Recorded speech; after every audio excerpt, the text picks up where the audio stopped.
بسم اللہ الرحمن الرحیم۔ 60 اور 70 کی دہائی میں پاکستان کے جس اداکار نے اپنی فنی عظمت کا سکہ جمایا اور فلمی صنعت کے پہلے سپر سٹار کا خطاب حاصل کیا، وہ یقیناً وحید مراد تھے۔ یہ وہ اداکار تھے جنہیں چاکلیٹی ہیرو بھی کہا جاتا تھا اور جنہیں شہنشاہ رومانس بھی کہا جاتا تھا۔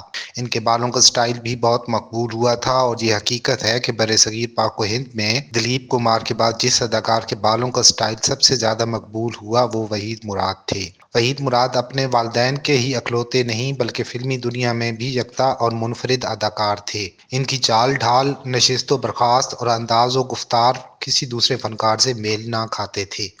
انہوں نے اداکاری کے نئے اسلوب متعارف کروائے، اپنے کرداروں میں حقیقت سے قریب ترین ایکسپریشن اور ڈائیلاگ ڈیلیوری کو اپنایا۔ گانے کی پکچرائزیشن میں ان کا انداز اس قدر جاذب نظر تھا کہ ساتھی اداکاروں کے علاوہ ہمسایہ ملک کے اداکار بھی مرعوب ہوئے بنا نہ رہ سکے۔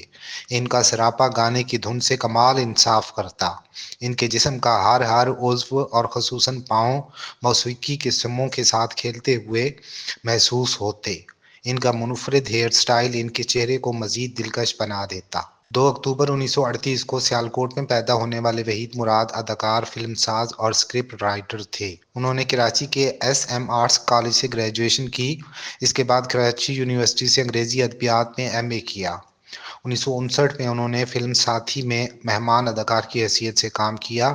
ان کے والد نثار مراد فلم ڈسٹری بیوٹر تھے۔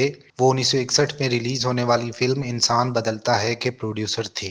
اس کے بعد انہوں نے جب سے دیکھا ہے تو میں بنائی، اس فلم میں زیبا اور درپن تھے۔ 1962 میں وحید مراد نے اپنی پہلی فلم اولاد میں کام کیا۔ یہ ایس ایم یوسف کی فلم تھی اور اس میں نیّر سلطانہ اور حبیب نے مرکزی کردار ادا کیے تھے۔ یہ فلم سپر ہٹ ثابت ہوئی۔ اس کے بعد وحید مراد نے فلم دامن میں سبیہ اور سنتوش کے ساتھ کام کیا۔ اس فلم میں ان کے ساتھ نیلو تھیں۔ ہیرا اور پتھر میں انہوں نے بڑا اہم کردار ادا کیا۔ اس کے ہدایت کار ان کے دیرینہ دوست پرویز ملک تھے۔ وحید مراد کے ساتھ زیبا تھیں۔ فلم سپر ہٹ ہوئی تو وحید مراد اور زیبا کی جوڑی بھی سپر ہٹ ہو گئی۔ پھر وحید مراد نے ارمان بنائی۔ اس فلم نے ریکارڈ ساز کامیابی حاصل کی۔ یہ پاکستان کی پہلی پلاٹینم جوبلی فلم ثابت ہوئی۔ اس کے گیتوں نے بھی ہر طرف دھوم مچا دی۔ خاص طور پر یہ کلب سانگ میرے خیالوں میں چھائی ہے ایک صورت مات والی سی بہت مشہور ہوا۔ اس سے پہلے جس کلب سانگ نے ملک گیر شہرت حاصل کی تھی وہ فلم کوئل میں نیلو پر عکس بند کیا گیا تھا۔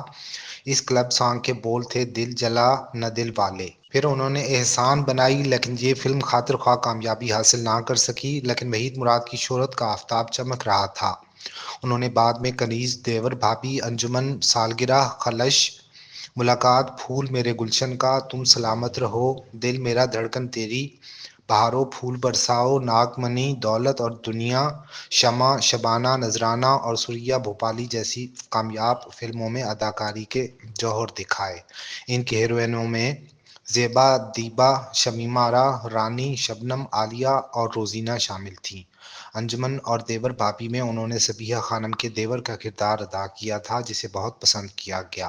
1970 میں وحید مراد نے اپنی ذاتی پنجابی فلم مستانہ ماہی بنائی جو بہت کامیاب ہوئی۔ اس فلم میں انہوں نے ڈبل رول ادا کیا تھا۔ وہ بڑے فخر سے کہا کرتے تھے کہ یہ وہ پنجابی فلم تھی جس میں گھوڑا نہیں تھا۔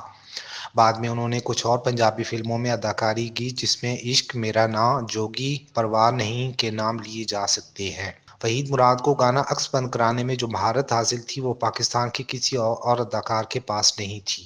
البتہ بھارت کے راجیش کھنہ اس فن کے بادشاہ تھے۔ کہا جاتا ہے کہ بھارتی اداکار جتیندر گانا عکس بند کراتے ہوئے وحید مراد کو کاپی کرتے تھے۔ وحید مراد کے بیٹے عادل مراد نے بھی ایک فلم میں کام کیا لیکن ناکام رہے۔ ضروری نہیں کہ ایک بڑے اداکار کا بیٹا بھی اداکار ہو۔ شروع میں وحید مراد نے جو ٹیم بنائی تھی اس میں وہ خود، سہیل رانا، مسرور انور شامل تھے۔ ان تینوں نے یادگار فلمیں بنائیں۔ انہوں نے زیادہ تر محمد علی ندیم، شاہد، غلام محی الدین اور اسلم پرویز کے ساتھ کام کیا۔ یقیناً وہ اپنا زوال برداشت نہ کر سکے۔ وحید مراد نے اپنی وفات سے 2 ہفتے قبل اپنے دیرینہ دوست انور مقصود کے پروگرام سلور جوبلی میں اس بات کا برملا اظہار کیا تھا کہ اگر میں نہ رہوں، مجھے کچھ ہو جائے یا میں دنیا سے اٹھ جاؤں تو مجھ پر فلم بند یہ گانا میری موت کے بعد کی زندگی کی عکاس ہوگا۔ بھولی ہوئی داستاں ہوں، گزرا ہوا خیال ہوں، جس کو نہ تم سمجھ سکے میں ایسا ایک سوال ہوں۔ لیکن وحید مراد کا یہ خیال غلط ثابت ہوا کیونکہ انہوں نے اپنی زندگی میں جس قدر شہرتیں سمیٹیں وہ اپنی جگہ، لیکن اس حقیقت سے کون انکار کرے گا کہ وہ موت کے بعد بھی دلوں میں زندہ ہیں۔ 23 نومبر 1983 کو یہ چاکلیٹی ہیرو صرف 46 برس کی عمر میں دل کا دورہ پڑنے سے اس جان فانی سے رخصت ہو گیا۔ 32 نگار ایوارڈ حاصل کرنے والے اور ستارہ امتیاز پانے والے اس بے بدل فنکار کو ہمیشہ یاد رکھا جائے گا۔